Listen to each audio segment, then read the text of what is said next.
본격적으로 지난주에 이어서 오늘 이 가나 혼인 잔치 말씀을 들어가려고 합니다.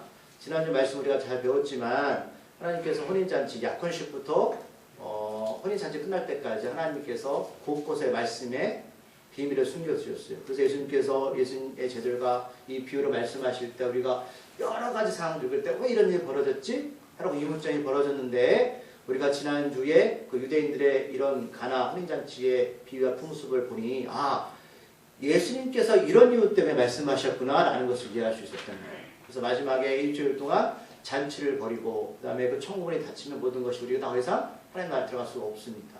여러분들 하나님의 언약으로 우리가 이 혼인 신분 우리가 주님 오실 때까지 이 주님의 사명과 삶을 살아갈 수 있도록 여러분 끼어서 기도하시고 분별로 가셔야 돼요.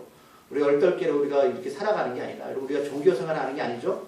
우리는 생명의 신앙생활하는 사람들입니다. 이것을 기억하시고 오늘도 바짝 정신 차리시고 오늘 말씀을 통하여서 하나님 주시는 메시지를 우리 마음속에 마음판에 새기시기를 바랍니다. 자, 오늘 본문을 보시면 1장 2절에서 주님의 제자 요한이 오늘 성경에 두 가지를 먼저 언급합니다. 뭐냐면 시간과 장소를 언급해요. 자, 첫 번째는 사흘째 되던 날 시간을 언급하죠. 그 다음에 두 번째는 갈릴리 가나라는 공간적 장소를 이렇게 언급한다는 거예요. 자, 우리가 여러분 어떤 사실이나 증거를 말할 때는 이 시간과 공간이 정확하게 기록돼야 된다는 거예요. 알리바이. 무슨 말씀인지 아시죠? 그래서 이것이 허구고 거짓말이라면 이렇게 기록할 수가 없습니다. 왜요? 물론 우리가 지금 성경을 보고 있지만 요한이 요한복음을 기록할 때는 예수님이 승천하시고 얼마 되지 않았어요. 불과 20, 30년, 40년? 무슨 말씀이냐면 예수님을 보았던 사람들이 증거자로 살아있다는 말씀이에요. 그러면 그 사람들이 요한복음을 읽을 때 시간과 공간을 읽으면서 야 이거 거짓이다 할 수 있잖아요. 그렇기 때문에 요한이 더 확실하게 이 말씀을 통해서 시간과 어떻게 공간을 오늘 이 안에 기록해 놨다는 거예요. 그러니까 이건 사실이다. 자, 1절에 사흘째 되던 날, 그러면 어떤 날이 3일이 지났냐는 거, 3일이.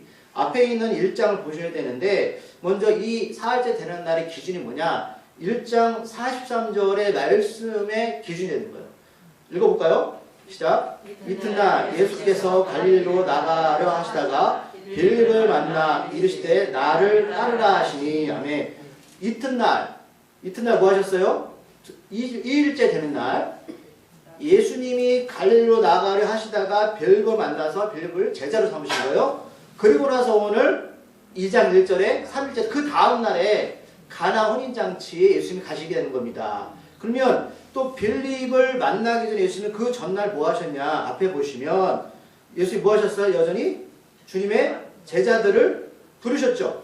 그렇죠? 그럼 다시 한번 베드로, 이런 안드레, 이런 예수님의 제자들을 부르시고 나서 그 두 번째 날도 빌립을 부르셨고, 그 다음에 사흘째 되는 날, 3일째 되는 날 예수님은 제자들과 함께 혼인잔치에 가는 거예요. 자, 우리가 보았지만 예수님이 40일 동안 금식 기도하셨죠? 근데 마귀가 시험하잖아요. 제가 몇 번 강조했어요. 그리고 마귀를 예수님이 말씀으로 이기셨죠. 그러면서 바로 예수님이 귀신을 쫓아내시고 병든 자를 일으키시고 이렇게 하셨나요? 아니죠. 뭐 하셨어요? 제자를 삼으셨어요. 여러분 예수님의 패턴을 보셔야 되는 거죠. 자, 교회가 자기 마음대로 가면 안 되는 거예요. 교회의 방향성, 목적성, 교회가 어떻게 서가야 되느냐. 그럼 예수님이 바로 그런 기적을 행하셔야 되지. 왜 제자를 삼으셨을까라는 거예요. 그러면 사람이 중요하다는 거예요. 교회는 여러분 사람을 세워가는 거예요. 네. 자, 우리가 가나 혼인잔치를 예수님이 먼저 하시고 제자를 부르셔도 되잖아요. 그렇죠? 근데 제자를 부르시고 나서 그 3일째 되던 날 오늘 말씀해 보니까 예수님 혼자서 혼인잔치에 가셨나요? 아니죠. 누구랑 가셨어요? 제자들과 함께 가셨어요. 무슨 얘기냐? 예수님은 이 물이 변하여 포도주가 되는 이 사건을 누구한테 보여주고 싶은 거예요? 제자들이에요. 맞아요. 우리가 여러분 삶 가운데 기적과 표적을 바라는 것은 뭐냐면 오늘도 전에 나왔지만 이걸 통해서 이 제자들이 예수님을 믿게 됐다는 거예요. 인격적으로 예수를 만나게 되었다는 거예요. 그러니까 오늘 예수님이 이것 때문에 제자를 먼저 부르시고 혼인잔치에 가게 되는데, 자, 오늘 2절에 보니까 예수님과 그 제자들도 혼례의 청함을 받게 되죠. 그렇죠? 그래서 오늘 11절에 보니까 이것 때문에 제자들이 예수님을 믿게 되는 계기가 되었다는 거예요. 그러니까 결론은 뭐냐면 물이 변할 포도되는 사건의 이 끈끈한 관계가 결국은 제자들이 예수님을 구원자를 믿는 아, 얘는 정말로 우리의 구원자입니다라고 믿을 수 있는 계기가 되었다는 걸 알 수가 있습니다. 그럼 믿는다는 건 여러분 뭐냐면 우리가 이성적으로 그분을 내가 받아들이는 걸 말해요. 예. 단순하게 예수 믿어요. 제가 더 강조하지만 교회 밖에 있는 사람들 예수 믿는 거 우리가 다를 게 뭐가 있어요. 그런데 예수를 아는데. 하지만 우리가 믿는 예수님은 그분의 인격적인 만남, 삶 가운데 오르셔서 우리의 삶의 주인 되시고 우리를 인도하시는 분이 된다는 거예요. 예. 이게 우리의 구원받은 사람의 삶 아니겠습니까? 그럼 우리가 이 우리 포도주가 되는 사건을 바라보면 단순하게 여러분 내가 경험하지 못했으니까는 없다라고 치부할 수가 없는 겁니다. 왜? 하나님께 여러분을 통해서 삶의 자리에서 이와 비슷한 사건들을 할 수 있다 없다? 있다는 사실이죠. 오늘 물이 변화에 포도되는 사건은 어떤 한 부분적인 사건일 뿐이지 하나님 여러분들에게 다른 일들을 통해서 하나님을 증거할 수 있다는 거예요. 여러분 그걸 기억하셔야 됩니다. 우리 먼저 이 말씀을 우리가 2절까지 봤는데 우리가 그 어성경 읽어진에서 법칙이라는 것을 배웠어요. 법칙. 법칙이 뭔지 아세요? 법칙? 법칙은 변하는 게 아니에요. 예를 들면 자 20층 빌딩에서 사람이 떨어졌다. 죽을까요? 살까요? 죽죠. 그렇게 법칙이라는 거예요. 여러분 여기서 앞으로 200년 후에 살 분 계실지 모르겠지만 예? 그럼 사람은 반드시 죽죠. 법칙은 변하지 않는 거예요. 자, 물이 변해 포도주가 될 수 있어요? 이거는 여러분 법칙은 깨지는 게 아니에요. 그럼 이걸 다시 좀 생각이 전을 해보면 만약에 여러분들이 법칙을 만든 존재라면 법칙을 깰 수 있을까 없을까요? 있죠. 맞아요. 있는 거예요. 자, 사람이 태어나 죽는 건 정한 이치로 성경에 기록되어 있어요. 근데 성경에는 우리의 생명을 누가 주셨어요? 누가 주셨죠? 하나님 주셨잖아요. 하나님 주셨다고 믿으세요? 그러면 우리의 생명의 주인은 하나님이시라면 그 생명을 영원히 하게 하시는 분은 누굴까요? 하나님이시죠. 이게 너무 간단한 수학적 논리예요. 근데 사람들이 왜 못 믿냐면 나는 경험한 적이 없다는 것이죠. 하지만 하나님께서 그 법칙을 만드셨다면 법칙도 깰 수가 있어요. 자, 오늘 예수님이 마리아하고 같이 그 제자들과 혼인잔치에 초대를 받게 되죠. 근데 3절에 어떤 일이 벌어지죠? 3절 보세요. 포도주가 떨어졌어요. 제가 여러분 전라도에 가시면 장례식장이든 결혼식장이든 이 음식 꼭 있어야 돼요. 어떤 음식인지 아세요? 홍어 비싸죠? 근데 홍어가 항상 있어야 된단 말이에요. 내가 아무리 가난해도 내가 혼인하거나 장례식장 홍어를 빼놓으면 안 돼요. 예. 만약에 그게 없으면 사람들이 욕해요. 야, 어떻게 너희들은 홍어를 준비 안 했어? 그래서 비싸더라도 항상 홍어를 준비한단 말이에요. 자, 이 유대인들도 여러분 포도주는요, 이거는 없어서 안 될 잔치 음식 중에 하나예요. 이거는 이 사람들이 그냥 음료. 여러분, 우리가 물이 없으면 살 수 없듯이 이 잔치집에 포도주가 없으면 이거는 잔치가 될 수가 없는 구조란 말이에요. 그러니까 우리가 지난주에 봤지만 이 잔치는 하나님의 천국 잔치 비유죠. 그렇죠? 이 사건을 여러분 그 비유하면서 들으셔야 되는 거예요. 자, 그런데 이 잔치집에 뭐가 떨어졌어요? 포도주가 떨어졌죠. 그럼 여러분들 홀레집 주인이에요. 주인인데 그럼 미리 떨어질 거 알고 적게 준비해야 돼요? 당연하죠. 저도 잔치집에 가보면 항상 음식은 넉넉히. 왜요? 먹다가 떨어지면 욕먹어요. 사람들 손가락질 한단 말이에요. 더군다나 잔치집에서는. 그러면 이 혼인잔치집에 포도주가 떨어졌다는 것은 주인이 예상할 수 있었던 일이에요? 없었던 일이에요? 없었죠. 제가 만약 주인이라면 왜 두 가지 준비할까요? 이거 왜 떨어졌냐? 첫 번째는 예상한 사람보다 잔치집에 사람들이 더 왔다는 거죠. 맞아요. 일주일 동안 잔치를 하니까 더 왔을 가능성이 커요. 이러면 계산하잖아요. 몇 명이 올 거라서 음식도 준비하고. 그리고 두 번째는 내가 생각했던 것보다 사람들이 더 포도주를 많이 먹은 거예요. 예. 어쨌든 중요한 게 뭐냐면 이 사람이 예상하지 못한 일이 벌어진 거예요. 여러분 인생 살면서 다 예상하면서 하시죠? 앞으로 1년 뒤에 이런 일이 벌어질 거야. 그 열심히 저축도 하잖아요. 우리 자녀한테는 20년 후에 이런 일이 벌어질 거야. 한번 해보세요. 되나 안 되나? 절대 안 돼요. 물론 우리가 저축을 하고 건강을 우리가 조심하는 건 맞아요. 하지만 우리가 예상대로 모든 일들이 흘러가는 건 아니에요. 자, 혼인잔치에 포도주가 떨어졌다는 것은 위기죠. 위기죠. 뭐 지금처럼 이마트 가서 살 수도 없고 어디가 살 수가 있는 그런 상황이 아니에요. 여러분들 살다 보면 건강했던 몸이 이상이 오거나 또는 잘했던 자녀들이 속을 썩이거나 경제적인 어려움이 터지기 시작한다는 거예요. 그러면 이때 여러분 어떻게 반응할 거냐? 여러분 예수님 그 패턴을 보여주는 거예요. 천국의 하나님의 사람들은 이 땅에서 하나님 나라를 구축하고 살아갈 때 확장해야 되는데 이때 어떻게 살아가야 되는가? 근데 우리가 할 수 있는 방법은 내 뭐 지인을 찾는다든가 힘 있는 사람을 찾는다든가 이렇게 하잖아요. 그 방법도 좋은 방법 중에 하나인데 여러분 그게 다 이루어지는 게 아니에요. 더군다나 예수 믿는 사람들은 있잖아요. 갈등이 생겨요. 불법적인 일을 행할 수가 없으니까 그럴 때 어떻게 할 거냐? 그럴 때 어떻게 여러분 대처를 하시겠어요? 예? 내가 건강해서 열심히 내가 돈 벌 수 있어요. 내가 아버지로서. 그런데 내가 1,000만 원을 벌면 우리 자녀들이 행복하겠지? 아니요. 왜냐하면 그 착각 속에 빠져 들어가는 거예요, 사람들은. 그건 내가 할 수 있는 일인데 내가 한다고 해서 내 자녀들이 내가 원하는 대로 다 살 수가 있는 게 아닙니다. 그렇기 때문에 우리가 예수님이 필요하고 하나님의 능력이 필요한 거죠. 자, 오늘 이 가나안 혼인잔치를 통해서 이런 일들이 벌어지는데 그러면 오늘 4절에 보니까 포도주가 없을 때에 이 마리아의 행동이 참 재미있는 행동을 벌입니다. 마리아가 예수님께 뭐라고 말해요? 4절에 예수님 포도주가 어떻게 해요? 그죠? 3절에서 떨어졌다고 말했죠? 예수께 와서 예수님 포도주가 떨어졌어요. 여러분 이 말을 원래 누구한테 해야 되는 거예요? 주인한테 해야죠. 예수님은 좀 손님이죠. 주인이 아니에요. 마리아가 좀 생각이 좀 짧아요. 좀 정생각 온전치 않습니다. 그랬더니 4절에서 예수님 답이 맞죠? 뭐라고 예수님 답해요? 여자 나와 무슨 상관이 있습니까? 그렇죠. 여러분들이 어느 잔치집에 갔는데 뭐 음식이 떨어졌어요. 그러면 누가 와가지고 우리한테 말하는 그 사람 이상한 사람 아니에요? 너 정신 이상한 거니? 무슨 상관이 있습니까? 이 관계성을 말하는 거예요. 내가 이 잔치집에 나랑 무슨 관계가 있어요? 여러분들 어려울 때 기도하시죠? 저도 기도해요. 그런데 예수님 이렇게 말씀하시면 어떻게 반응하시고? 내가 너랑 무슨 관계가 있냐? 이런 말씀이 신약에 기록되어 있어요. 어느 여인이 자녀가 지금 귀신 들렸는데 예수님께 찾아와요. 사마리아 여자가. 근데 예수님이 뭐래요? 나도 상관없어. 나는 유대인한테만, 내 동족한테만 기적 베풀 거야.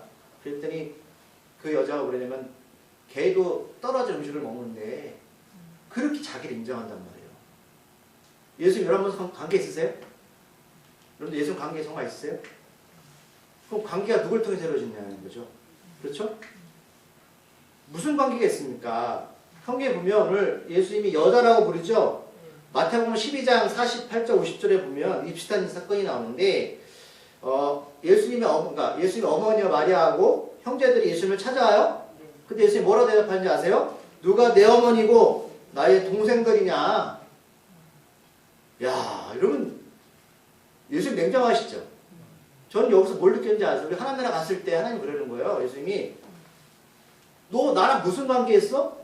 예수님 제가 하나님 병자도 고쳤고요. 교회도 열심히 다녔어요. 마태복음 7장 말씀. 그때 예수님 뭐라고 말씀하세요? 너랑 무슨 관계 있어? 그리고 예수님 자기 엄마한테도 말해요. 그렇게 동생들한테도. 물론 그 동생은 자기 어떤 친동생 아니잖아요. 내가 무슨 상관이 있습니까?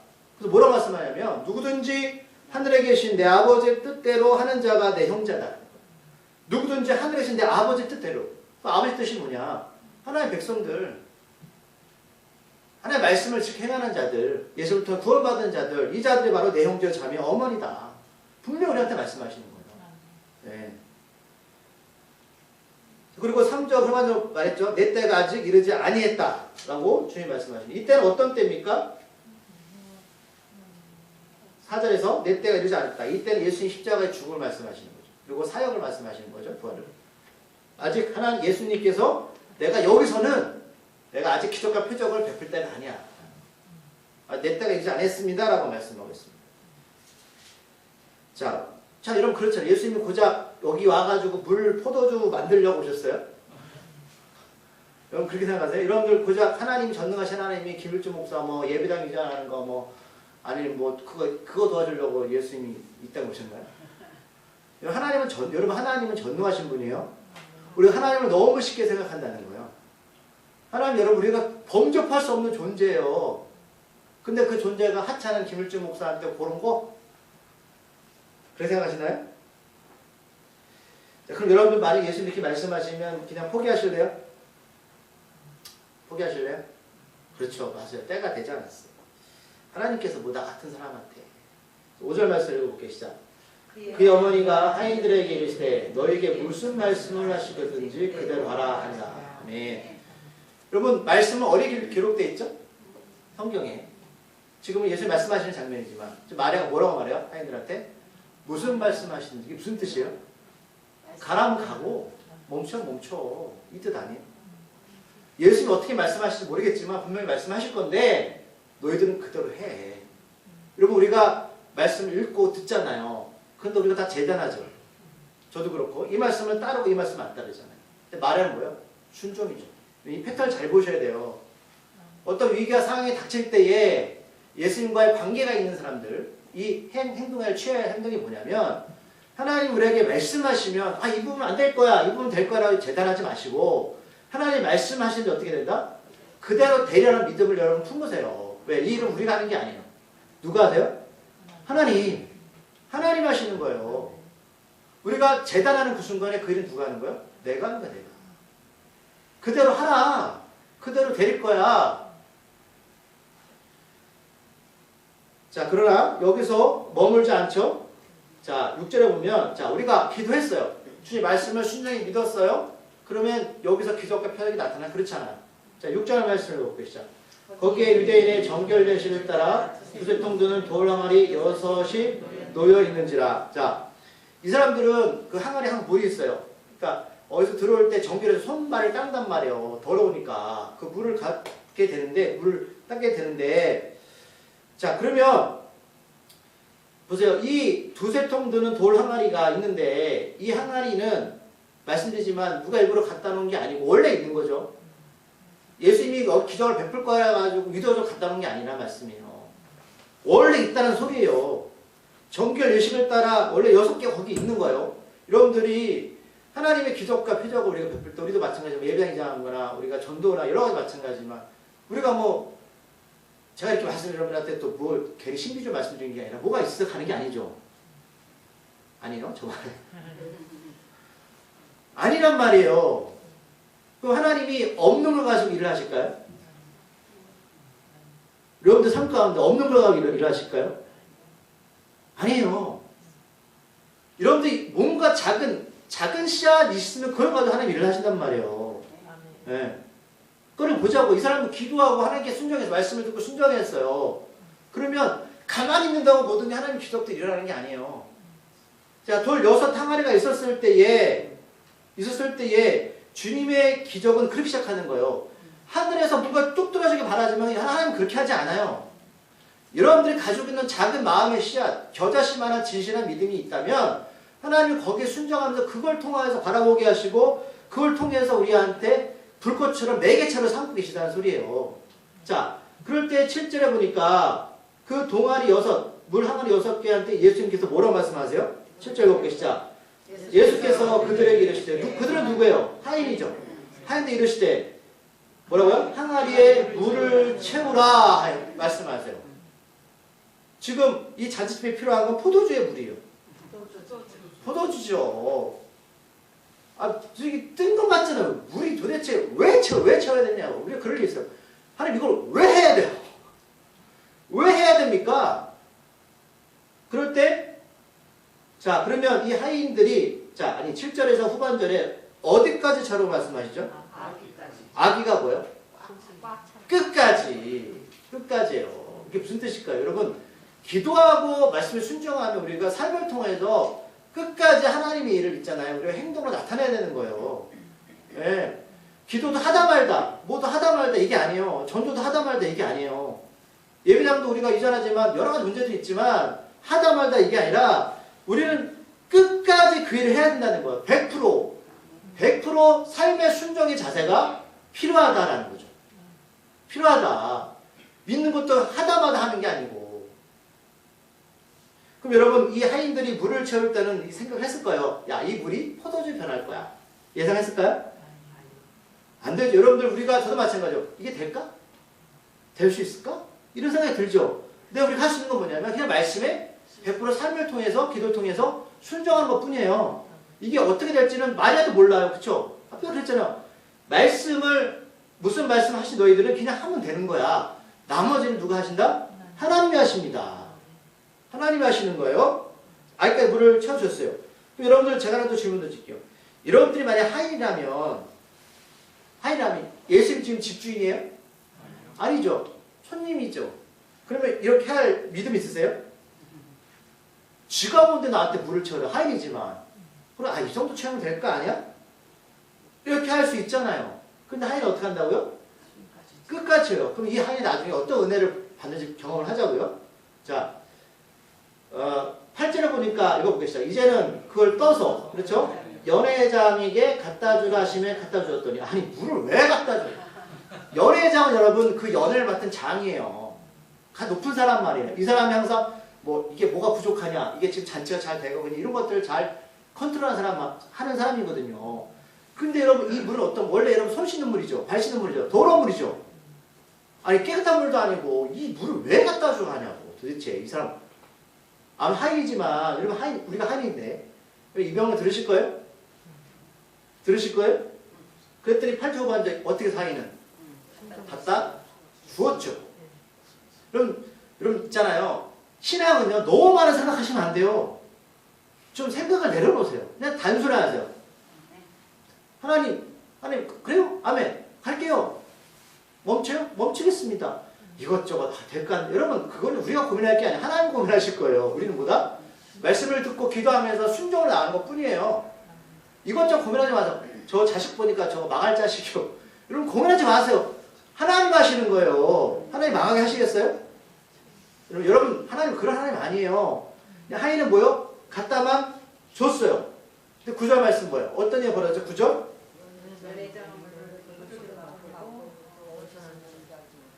자, 포도주가 된 거예요.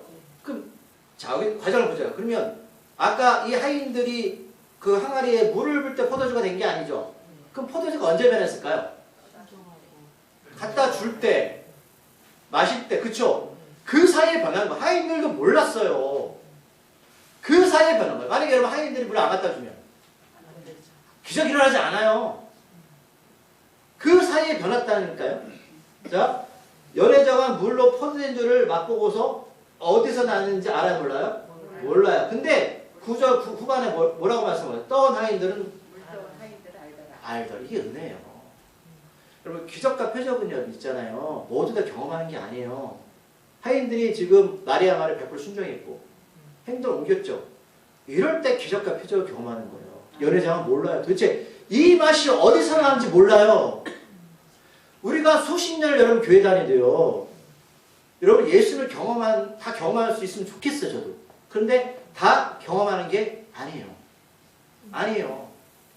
연회장은 이 포도주가 어디서 나오는지 몰라요. 그럼 하인은 알았을까요? 몰랐을까요? 알죠. 여러분들이 이 하인들처럼 포도주를 경험하는 사람이 되길 소망합니다. 여러분 예수를 맛보셔야죠. 맛보셔야죠. 제가 말씀드린 수십 년 여러분 예배당 나왔다는 게 중요한 게 아니라 오늘 하루를 살더라도 내가 예수님을 내 인생 가운데 경험하고 살고 있는가? 라는 거예요. 여러분 이게 중요한 메시지로 여러분 이게. 여러분 내 삶 가운데 하나님이 움직이는 일이라고요. 자 10절 말씀 뭐라고 읽어보겠습니다. 시작.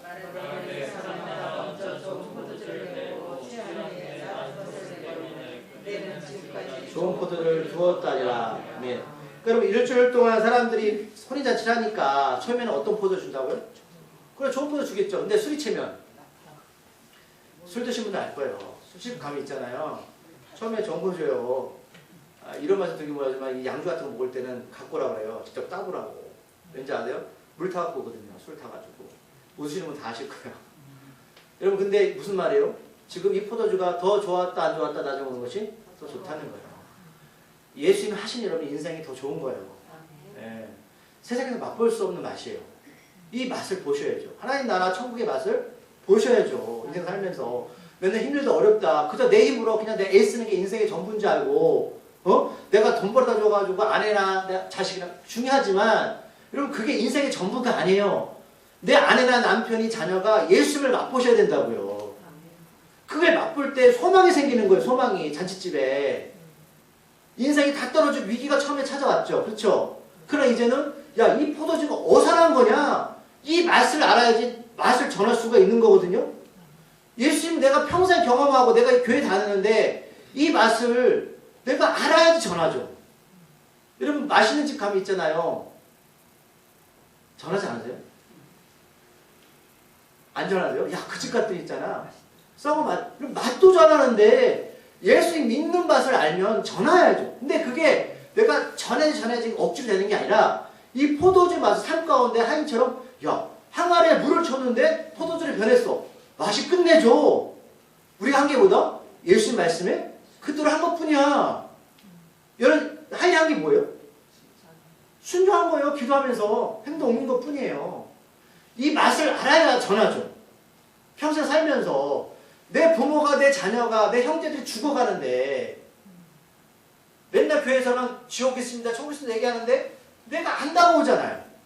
그렇죠? 그것을 정말 진실로 우리 부모가 지금 예수님 믿지 않는데 정말 지옥 가게 생겼는데 내 자녀가 지옥 가게 생겼는데 당장 먹고 사는 문제도 중요하지만 그들한테 예수의 맛을 전하는 마음이 우리 안에 있어야 된다는 사실이에요.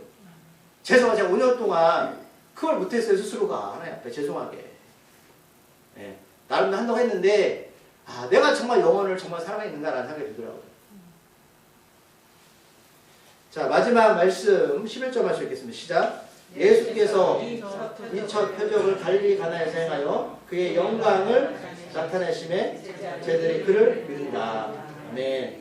이 표적이 첫 번째 표적 여기 있는 거야. 하나님 나라. 예수 믿는 게 어떤 거냐. 혼인잔치를 통해서 처음에 입구에서 혼인잔치에 언약을 하고 그 과정 가운데 예배처소를 마련하고 그렇죠? 또 하나님 부모가 가서 아버지가 모셔오고 또 나팔을 불고 또 초소를 마련하고 또 들림 재림까지 모든 과정들을 혼인잔치에 비유하시면서 결국 그 하나님 나라 우리가 영원히 세상에서 맛보지 못하는 이 귀한 포도주 세상의 위기와 고난과 역경 가운데 우리가 포기할 수밖에 없지만 이 포도주를 통해서 소망이 생기고 이 포도주를 통해서 살아가는 의미가 생긴다는 거예요. 네. 자, 결론. 그러면 기적과 표적을 왜 우리에게 보이셨냐? 11절 두 가지죠. 첫 번째 뭐예요? 하나님의 영광을 나타내시는 거예요. 하나님이 왜 우리한테 표적을 보이신다고요? 하나님 영광을 드러내라. 하나님 영광을. 하나님이 살아계십니다. 하나님이 소망이십니다.